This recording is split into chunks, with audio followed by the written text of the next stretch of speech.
Growing up, I learned a lot from my dad.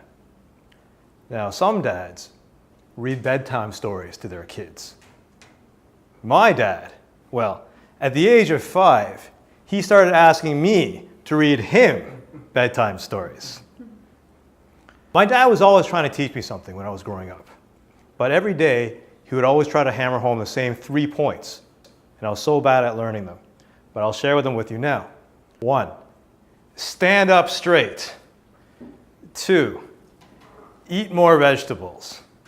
And 3, go to bed early. It was really annoying to hear the same 3 things over and over and over again. But his heart was in the right place, albeit he was a bit zealous. But my dad was also very considerate, and he was very caring, and he really looked after his friends and his family. So for example, when I was 10, my parents had a birthday party for me. And my friend Gavin asked for a Pepsi. We actually didn't have any Pepsi. We had everything but Pepsi. So my friend Gavin said, that's okay, I'll have a Coke. But you know what my dad did? He marched to the car, drove to the grocery store, and came back with a bottle of Pepsi for my friend Gavin. And he said he'd never seen anybody do that for him before. So he was amazed, but I knew that my dad always went the extra mile for his family and for his friends.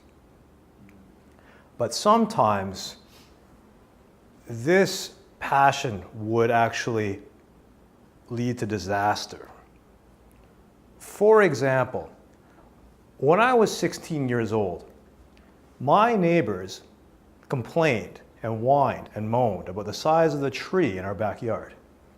My neighbor said, "That tree, it's so big it's blocking the sun. The sun is being blocked from my garden. The leaves are blocking everything, and it's taller than my house." And so my dad went to the garage, took his 15-foot ladder, took his chainsaw, went up to the backyard. But I don't know what he was thinking because he didn't tell anybody. So I did not actually know what he was doing back there. All I know is that one day, my mom and I heard this awful sound, and by the time we found out where it was coming from, this sound, by the time we found out what that sound was coming from, we heard another noise.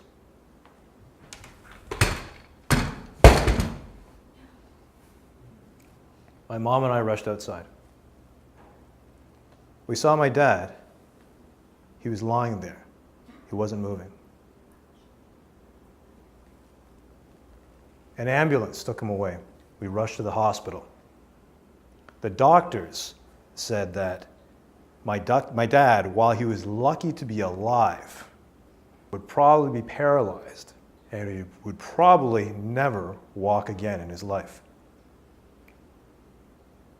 My dad said to me, "Son, take care of your mom, study hard in school, and remember, stand up straight, eat your vegetables, and go to bed early." But the story doesn't end there. My dad always wanted to take care of his family, and he still did. This accident didn't stop him. He kept on trying to get better. He worked with doctors, chiropractors, physiotherapists, and traditional Chinese medicine practitioners. And he worked hard. He would not let his broken bones defeat him. Incidentally, he did in fact break his foot. He shattered his foot and he fractured his spine. So these are very serious injuries. But with his willpower and his tremendous passion, he was able to overcome that. And in time, he came to use a wheelchair.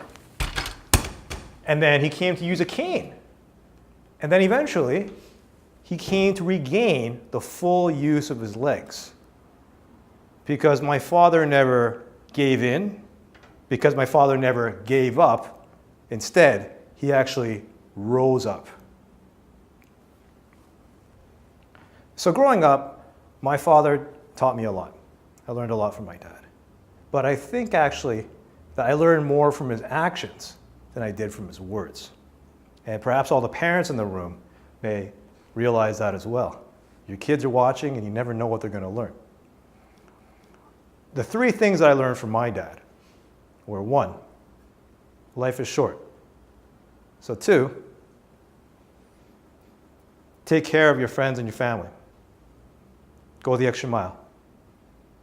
And 3, never give up. And of course, stand up straight, eat more vegetables, and go to bed early.